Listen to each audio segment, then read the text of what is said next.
for the dip, there are a lot of different ways or machines in which you can perform the dip on. You can use a dip bar, you can use a machine-assisted dip, you can also use these parallel bars. I'm going to demo on these today.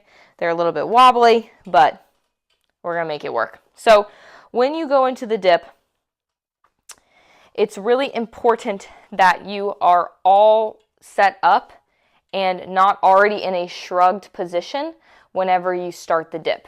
You want to be pushing, if anything, your shoulder blades away from one another at the start of the exercise and upon initial descent into the exercise. So I'm pushing away.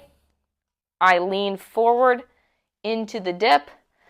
I'm going to try and go into full shoulder extension here. So I'm really going deep into this dip. And then I'm going to push up bilaterally with both triceps, shoulders, chest muscles, pectorales.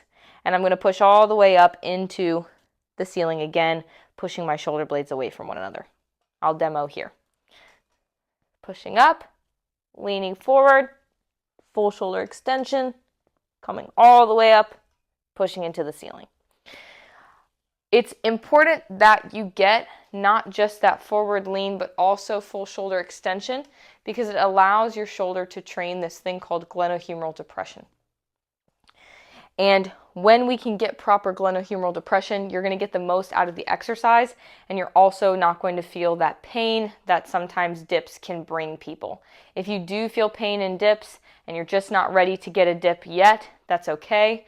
Continue doing pull-ups, continue doing cable overhead tricep extensions. All of these are great. You can continue also doing, facing away cable bicep curls. All of those things are going to help you go into shoulder extension, work on glenohumeral depression, and get your scapula into position where they can upwardly and downwardly rotate efficiently so that you can do this exercise without pain. But again, pressing up, I'm going to lean forward, come all the way down into shoulder extension, not dropping in, controlling, and then pushing up with both triceps, both shoulders, both pecs up into the sky. Again, really important that you're not rushing that eccentric here, and you're also not necessarily rushing the concentric. It's more important that you control this eccentric. It doesn't have to be slow, but you want it controlled, and then push up normal speed or a little bit more explosive in the concentric. And that is how to perform the dip.